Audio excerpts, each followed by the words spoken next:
नमस्कार दोस्तों, हमें लास्ट वीक वीकली चार्ट पर काइंड ऑफ डोजी कैंडल बनते हुए नजर आई है निफ्टी। अगर हम यहाँ पर बैंक निफ्टी की बात करें तो बैंक निफ्टी में भी डोजी कैंडल बनते हुए नजर आ रही है।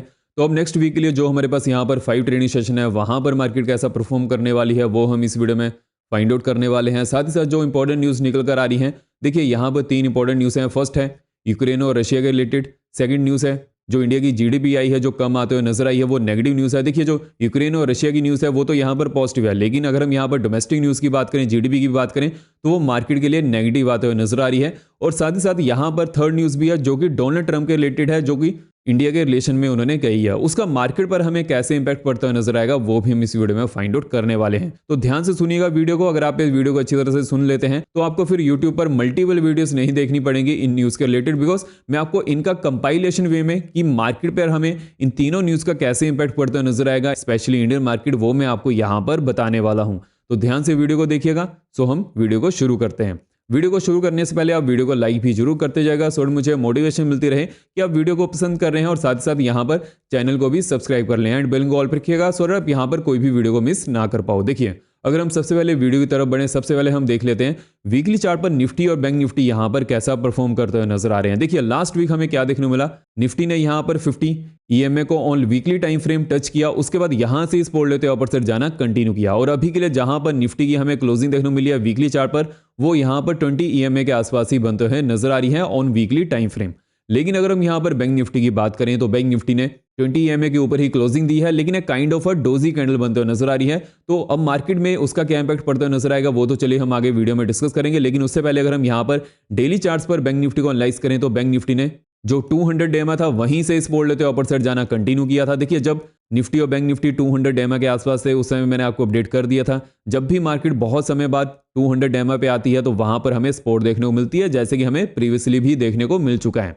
और वैसे ही यहाँ पर बनते हुए नजर आया, प्राइस सेक्शन भी वैसे ही यहाँ पर शो होते हुए नजर आए। आई होप आपने अच्छी तरह से मार्केट को एनालाइज किया होगा। और अभी के लिए अगर हम यहाँ पर निफ्टी की क्लोजिंग की बात करें तो निफ्टी ने 20 डेमा के ऊपर ही क्लोजिंग दी है, लेकिन अभी के लिए जो 100 डेमा है और जो 50 डे में है वो भी निफ्टी के बहुत ज़्यादा पास आ चुके हैं, जो हमें यहाँ से रिवर्सल देखने को मिल रहा था। देखिए मैंने आपको यहाँ पर अपडेट किया था जो 23,300 टू 350 का लेवल है, वहाँ पर एक अच्छी खासी हमें रेजिस्टेंस जोन देखने को मिलते हुए नजर आएगी और उसी रेंज में हमें यहाँ पर रेजिस्टेंस जोन बनते हुए नजर आई। देखिए ये चीज़ मैंने आपको 2 हफ्ते पहले अपडेट की थी और वैसे ही मार्केट यहाँ पर रेजिस्टेंस लेते हुए नजर आई है। लेकिन आपको एक चीज़ यहाँ पर ध्यान में रखकर चलनी है। देखिए हमें थर्सडे दिन मार्केट में एक अच्छा खासा सेल ऑफ देखने को मिला था, उसके बाद हमें फ्राइडे दिन यहाँ पर पॉजिटिव में क्लोजिंग देखने को मिली है। और अभी के लिए अगर हम यहाँ पर न्यूज़ की बात करें और देखिए जो नेक्स्ट वीक के लिए निफ्टी की रेंज रह सकती है वो 1000 टू 1500 तक बनते हुए नजर आएगी। और अगर हम यहाँ पर बैंक निफ्टी की रेंज की बात करें तो 2000 टू 3000 तक की रह सकती है। बिकॉज देखिए नेक्स्ट वीक के लिए मार्केट में थोड़ी रेंज ज़्यादा बड़ी बनते हुए नजर आएगी, बिकॉज यहाँ पर न्यूज़ भी बहुत ज़्यादा है।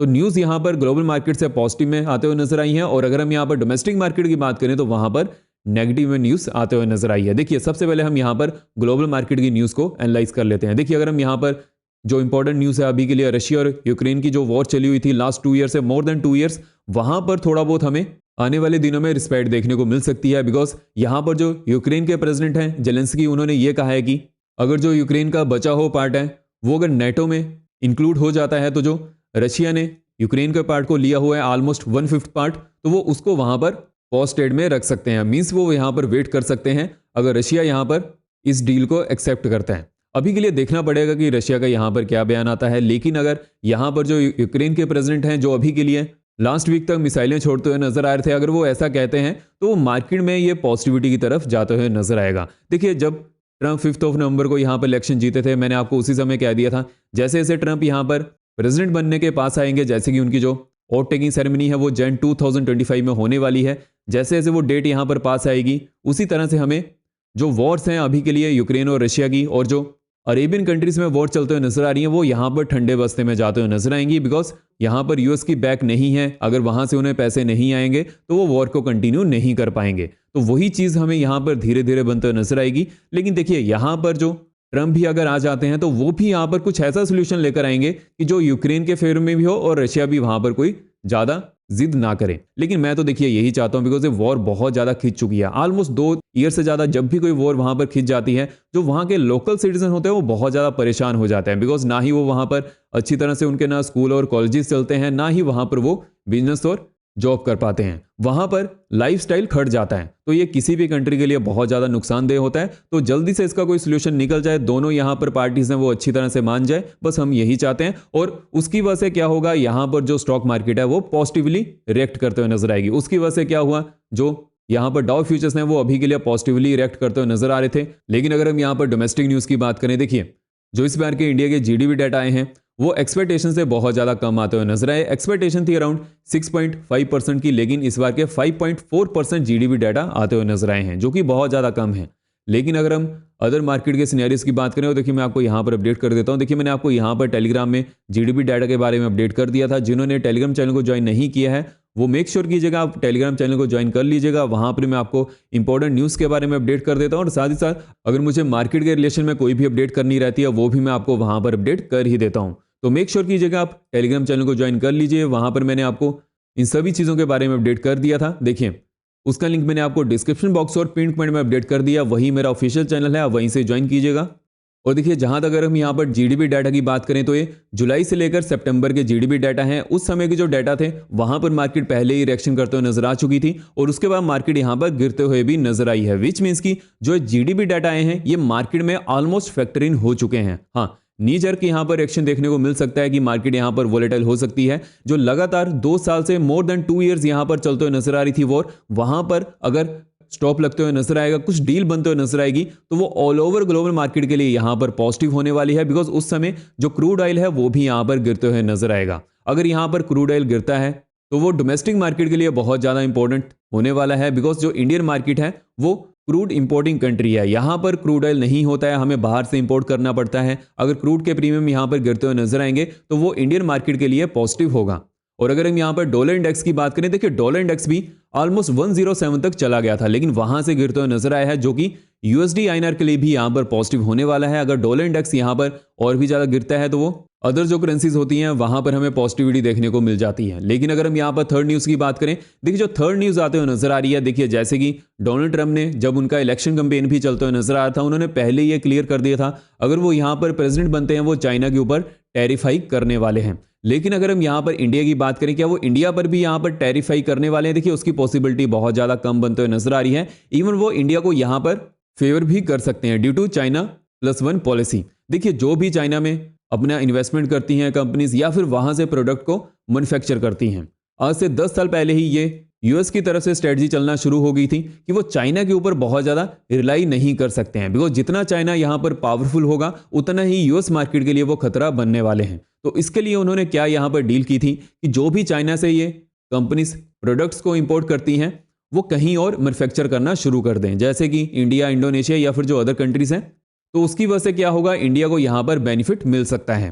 तो ये आने वाले दिनों के लिए बहुत ज्यादा इंपॉर्टेंट होने वाला है। बिकॉज देखिए जो यूएस के सिटीजन है ऑलमोस्ट 35 करोड़, अगर वो चाइना से प्रोडक्ट को इंपोर्ट नहीं करेंगे तो वो फिर वो कहां से करने वाले हैं? देखिए हर प्रोडक्ट यहां पर अमेरिका में नहीं बनने वाला है। बिकॉज अमेरिका में प्रोडक्शन चार्जेस बहुत ज़्यादा होते हैं, वहाँ पर जो वेजेस रहते हैं वो भी ज़्यादा रहते हैं as compare to China, India.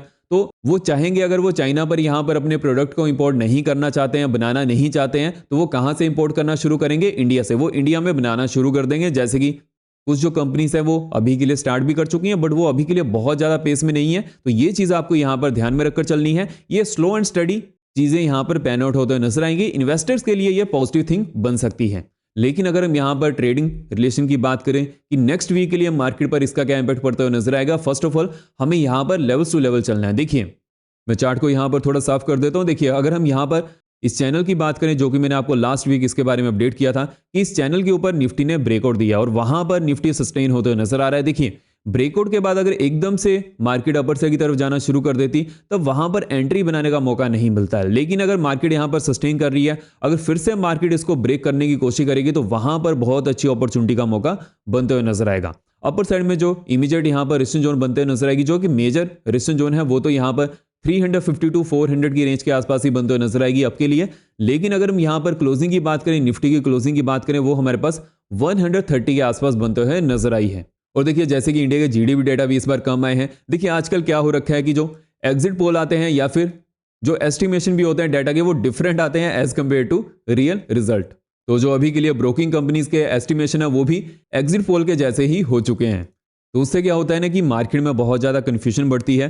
तो अभी के लिए सिर्फ आपको एक चीज़ का यहाँ पर ध्यान रखकर चलना है, अगर मार्केट में इसके रिलेशन में एकदम से सेलिंग आनी हो तो वो मंडे के दिन ही हमें देखने को मिलते हुए नजर आएगी। लेकिन जहां तक मेरा मानना है, बिकॉज यहाँ पर ग्लोबल मार्केट में पॉजिटिविटी है, तो हमें एक चीज़ यहाँ पर लेकर चलनी है। अगर 130 के ऊपर मंडे के दिन पॉजिटिव में क्लोजिंग होती है, विच मीन्स कि यहाँ पर बियर्स मार्केट को नीचे रखकर ले जाने में समर्थ नहीं है। यहां पर जो बुल्स हैं वो मार्केट को एक्टिवली यहां पर ट्रेड कर रहे हैं because of the global market news. तो जो ग्लोबल मार्केट पर यहां पर बेट करते हुए नजर आएंगे वो मार्केट को अपर साइड की तरफ लेकर जाने में ज्यादा कोशिश करेंगे। तो हमें अपर साइड में कौन सा एक इमीडिएट यहां पर रेजिस्टेंस जोन देखने को मिल सकती है, 24,200 के आसपास बनते हुए नजर आएगी। अगर 200 के ऊपर नेक्स्ट वीक हमें किसी भी दिन डेली चार्ट्स पर क्लोजिंग देखने को मिलती है, अपर साइड में जो नेक्स्ट यहां पर जोन बनने वाली है 350 400 की रहेगी। देखिए जो 350 to 400 की जोन है वो पोजिशनल बेसिस पर बहुत ज़्यादा इंपॉर्टेंस रखने वाली है। अगर 400 के ऊपर हमें डेली चार्ट्स पर क्लोजिंग देखने को मिल जाती है, उसके बाद तो यहाँ पर जो भी मार्केट को शॉर्ट कर रहे थे उनके स्टॉप लॉसेस यहाँ पर ही हिट होने वाले हैं, जिसकी वजह से अपर साइड में जो नेक्स्ट यहाँ पर जोन बनने वाली है 700 के आसपास बनते हुए नजर आएगी। उसके बाद अगर 700 के ऊपर भी हमें एक अच्छे खासे वॉल्यूम के साथ ब्रेकआउट देखने को मिलता है और इसके ऊपर ही हमें डेली चार्ट्स पर क्लोजिंग देखने को मिलती है, उसके बाद तो 24,950 to 25,000 की रेंज को टच करने की पॉसिबिलिटी बहुत ज्यादा बनते हुए नजर आएगी। एंड अगर हम यहाँ पर नेक्स्ट वीक के लिए इमीडिएट सपोर्ट जोन की बात करें, देखिए जो इमीडिएट यहाँ पर सपोर्ट जोन बनते हुए नजर आएगी 950 के आसपास देखने को मिल सकती है। अगर 23,950 के नीचे डेली चार्ट्स पर क्लोजिंग देखने को मिलती है डाउन साइड में, नेक्स्ट सपोर्ट जोन यहाँ पर 750 एंड अगर इसके नीचे भी हमें डेली चार्ट्स पर क्लोजिंग देखने को मिलती है, उसके बाद 575 to 525 के आसपास बनते हुए नजर आएगी। अगर 525 के नीचे भी हमें डेली चार्ट्स पर क्लोजिंग देखने को मिलती है, उसके बाद नेक्स्ट जोन यहां पर 300 के आसपास बनते हुए नजर आ सकती है। ये चीज हमें यहां पर ध्यान में रखकर चलनी है। और जो 23,950 से लेकर 24,200 का ये जो रेंज रहने वाली है, यहां पर बुल्स और बियर्स बहुत ज्यादा वॉल्यूम एक्सचेंज करते हुए नजर आएंगे। यहां पर पोजिशनल बेसिस पर कोई बेटर अपॉर्चुनिटी देखने की पॉसिबिलिटी बहुत ज्यादा कम बनते हुए नजर आएगी। यहां पर ओनली इंट्राडे बेसिस पर ही एक बेटर अपॉर्चुनिटी को फाइंड आउट किया जा सकता है, जो कि हम नेक्स्ट वीडियो में उसके बारे में बात करेंगे। इस वीडियो में हम नेक्स्ट वीक के लिए जो निफ्टी, बैंक निफ्टी एंड जो मिड कैप निफ्टी में कहां पर पॉसिबिलिटी बन सकती है उसके ऊपर हम इस वीडियो में डिस्कशन करने वाले हैं। और जो अदर इंडाइसेस हैं, बिकॉज देखिए वहां पर वीकली एक्सपायरी भी नहीं है, हालांकि मिड कैप निफ्टी में भी वीकली एक्सपायरी नहीं है, लेकिन जो मिड कैप निफ्टी का यहां पर चार्ट पैटर्न बनता है बिकॉज उसके जो कंस्टिट्यूएंट हैं वो निफ्टी और बैंक निफ्टी से अलग हैं। लेकिन जो फिन निफ्टी है या फिर जो बैंकेक्स है या फिर जो सेंसेक्स है, उनके जो कंस्टिट्यूएंट रहते हैं निफ्टी और बैंक निफ्टी के जैसे ही रहते हैं, तो वहां पर वैसे ही हमें प्राइस सेक्शन भी देखने को मिल जाता है। तो इस वीडियो में हम यहाँ पर जैसे कि हमने निफ्टी को तो यहाँ पर एनालाइज कर ही लिया है, अब हम यहाँ पर बैंक निफ्टी को एनालाइज करने वाले हैं, साथ ही साथ मिड कैप निफ्टी को भी नेक्स्ट वीक के लिए एनालाइज करेंगे। सबसे पहले हम यहाँ पर देख लेते हैं कि बैंक निफ्टी यहाँ पर नेक्स्ट वीक के लिए कैसा मूव करने वाला है। देखिए अगर हम यहाँ पर बैंक निफ्टी का चार्ट को एनालाइज करें, जैसे कि हमने वीकली चार्ट पर बैंक निफ्टी को एनालाइज किया था, वहां पर एक अच्छा खासा हमें स्पर्ट देखने को मिला था और जो 20 EMA थे उसके ऊपर ही बैंक निफ्टी ने क्लोजिंग दी थी। लेकिन अगर हम यहाँ पर बैंक निफ्टी के ओवरऑल ट्रेंड की बात करें तो अक्टूबर से हमें सिर्फ एक ही ट्रेंड देखने को मिल रहा है, यहाँ पर बैंक निफ्टी रेजिस्टेंस लेते हुए नजर आ रहा है, जो कि अगर हम यहाँ पर लेवल्स की बात करें तो ऑलमोस्ट हमें यहाँ पर 52,500 के आसपास एक बहुत ज्यादा बड़ी रेजिस्टेंस जोन देखने को मिल जा रही है। जब भी बैंक निफ्टी यहाँ पर आता है रेजिस्टेंस लेते हुए डाउन साइड ही जाना कंटिन्यू कर जाता है, लेकिन अभी के लिए बैंक निफ्टी यहाँ पर सस्टेन कर रहा है। देखिए पहले तो बैंक निफ्टी में एकदम से हमें सेलिंग प्रेशर बनते हुए नजर आता था, लेकिन अभी के लिए बैंक निफ्टी यहाँ पर सस्टेन करते हुए नजर आ रहा है। लेकिन जो थर्सडे के दिन हमें एक कैंडल बनते हुए नजर आई है, इसको अपर साइड की तरफ बैंक निफ्टी को ब्रेकआउट करना पड़ेगा, उसके बाद ही बैंक निफ्टी में अपर साइड में फ्रेश यहां पर लॉन्ग साइड में पोजीशन ऐड होते हुए नजर आएंगी। तो वहां पर क्या प्राइस एक्शन बनते हुए नजर आएगा, कौन से हमें यहां पर रेजिस्टेंस जोन देखने को मिल सकती है वो देखिए। सबसे पहले जो यहां पर इंपॉर्टेंट रेजिस्टेंस जोन बनते हुए नजर आएगी 52,300 के आसपास देखने को मिल सकती है। जैसे 300 के ऊपर अच्छे खासे वॉल्यूम के साथ डेली चार्ट्स पर हमें क्लोजिंग देखने को मिलती है अपर साइड में, नेक्स्ट रेजिस्टेंस जोन यहां पर 600 के आसपास बनते हुए नजर आएगी। उसके बाद यहां पर जो नेक्स्ट जोन रहने वाली है 53,200 के आसपास बनते हुए नजर आएगी। लेकिन जैसे ही 53,200 के ऊपर हमें डेली चार्ट्स पर क्लोजिंग देखने को मिलती है अपर साइड में, नेक्स्ट जोन यहां पर 53,750 के आसपास देखने को मिल सकती है, बिकॉज ये जो रेंज है 53,000 का जो होल नंबर है, इसके ऊपर ब्रेकआउट करने पर मार्केट एक अच्छे खासे बुलिश फेस में जा सकती है, लेकिन उसके लिए थोड़ा वेट करना पड़ेगा। देखिए जो बीरिश फेस है वो कहां पर आ सकता है, जैसे कि बैंक निफ्टी ने एक गैप के साथ ही यहां पर ओपनिंग दी थी और यहां पर सस्टेन करते हुए नजर आ रहा है। लेकिन अगर हम यहां पर निफ्टी की बात करें तो निफ्टी ने गैप को फिल कर दिया है। तो यहां पर क्या सिनेरियो है, देखिए जैसे कि मैंने आपको पहले अपडेट किया था, जो फाइनेंशियल सेक्टर है यहां पर फ्रंट सीट पर जाते हुए नजर आएगा और वैसे ही हमें यहां पर देखने को मिल जा रहा है। लेकिन जो बेटर अपॉर्चुनिटी है वो कहां पर बन सकती है, फर्स्ट ऑफ ऑल जैसे कि अपर साइड में कहां पर बुलिशनेस बनते हुए नजर आ सकती है वो तो चलिए हमने यहां पर डिस्कस कर ही लिया। लेकिन अगर हम यहां पर डाउन साइड में बेरिशनेस की बात करें तो 51,700 के नीचे बेरिशनेस बनने की पॉसिबिलिटी बन सकती है।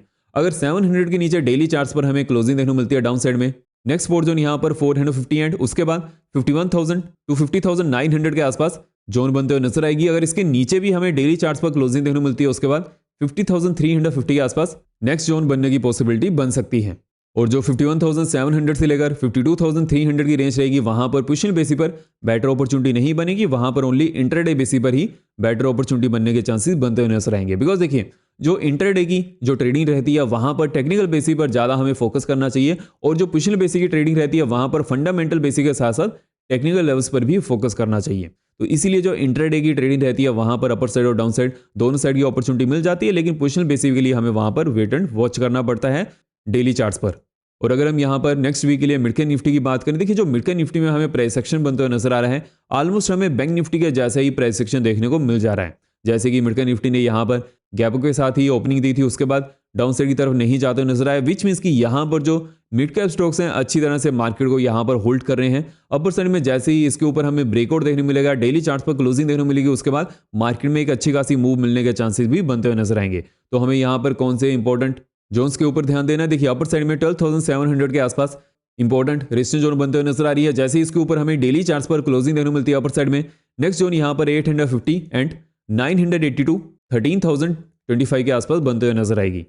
अगर हम यहाँ पर डाउन साइड की बात करें तो डाउन साइड में जो बीरिश नेट बन सकती है 12,525 के नीचे ही बनने की पॉसिबिलिटी बनते हुए नजर आएगी। जैसे ही डेली चार्ट्स पर 525 के नीचे हमें क्लोजिंग देखने मिलती है डाउन साइड में, नेक्स्ट जोन यहाँ पर 385 एंड 240 के आसपास देखने को मिल सकती है, और 525 से लेकर 700 की रेंज में पोजिशनल बेसिस पर बेटर अपॉर्चुनिटी मिलने के चांसेस बहुत ज्यादा कम बनते हुए नजर आएंगे। इस रेंज में हमें ओनली इंटरडे बेसिस पर बेटर अपॉर्चुनिटी मिल सकती है। तो इस वीडियो में हमने नेक्स्ट वीक के लिए निफ्टी, बैंक निफ्टी और मिड कैप निफ्टी को डिस्कस कर लिया है। सो इस वीडियो में इतनी, अगर आपको इन्फॉर्मेटिव लगी हो तो वीडियो को लाइक करें, शेयर करें और चैनल को सब्सक्राइब करें। जय हिंद।